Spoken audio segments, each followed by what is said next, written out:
हर हर महादेव शंभु आज जो झील उपस्थित अच्छी से मानसिक रखुला तार मनर कामना पूर्ण हो महाप्रभु ताकि जटियाटे देखते मुझे कहली ये सुंदर होटल ता मुख्य सुंदर झील तुम्हें कौट आसला तुम्हें मानसिक रखुल ମାନସିକ ରଖିଥିଲି ଆସିଥିଲି ଫାଷ୍ଟ ଦିନ ଗୁଆ ନଡ଼ିଆ ବସାଇ ଯାଇଥିଲି 21 ଦିନରେ ମୋ ମାନସିକ ପୂର୍ଣ୍ଣ ହେଲା ପୁଣି 21 ଦିନ ଆସିଲି ପୁଣି ନନାଙ୍କ ଠାକୁର ଆଦେଶ ଦେଲେ ଯେ ପିଲାଟା ଗୋରା ହେବ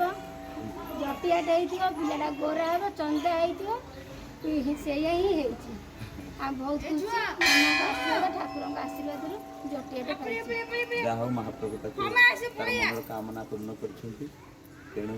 ଆମେ ଆଶା କରିବା ତା ଜଟିଆକୁ ଦୀର୍ଘାୟୁ କାମନା କରି ବିଦ୍ୟା ବୁଦ୍ଧିରେ ପରିପୂର୍ଣ୍ଣ କରି ସକଳ କାର୍ଯ୍ୟରେ ଜୟଯୁକ୍ତ କରନ୍ତୁ ୟାକୁ ସେମିତି ମହାପ୍ରଭୁ ବିଦ୍ୟା ପ୍ରଦାନ କରନ୍ତୁ ବୁଦ୍ଧି ପ୍ରଦାନ କରନ୍ତୁ ଏ ଝିଅର ସପରିବାର ଶରୀରକୁ ଭଗବାନ ତାଙ୍କର ଯେଉଁ ଆତଙ୍କ ନାଶନ ପତାକା ତଳେ ତାଙ୍କୁ ସମର୍ପଣ ଦିଅନ୍ତୁ ଚରଣ ତଳେ ଶରଣ ଦିଅନ୍ତୁ ଆଉ ଏ ଭିଡ଼ିଓ ଦେଖିଥିବା ସମସ୍ତ ଭକ୍ତମାନଙ୍କ ଗାଦିରେ ବାନା ବିଖ୍ୟାତ ହୁଏ ଆପଣ ଯଦି ଆସିବାକୁ ଚାହୁଁଛନ୍ତି ତାହେଲେ ଆସନ୍ତୁ ନକୁଳ ନନା ମୋ ସେବକ ନକୁଳ ମହାପାତ୍ର ବରାଳବାଲୀଙ୍କ ଶ୍ରଦ୍ଧା ସେବକ ଯଦି ଆପଣମାନେ ଆସନ୍ତି ମୋତେ ଯୋଗାଯୋଗ କରିବେ ଏଇ ନମ୍ବରରେ ଆସିବେ ଆପଣଙ୍କର ମଧ୍ୟ ମନସ୍କାମନା ପୂର୍ଣ୍ଣ ହେବ ମୋ ପାଖକୁ ନୁହେଁ ବରାଳଙ୍କ ପାଖକୁ ଯେମିତି ଝିଅ କରିବା ଆମେ ମାଧ୍ୟମ ହର ହର ମହାଦେବ ସ୍ୱାମୀ ଜୟ ବରାଳ ଜୟ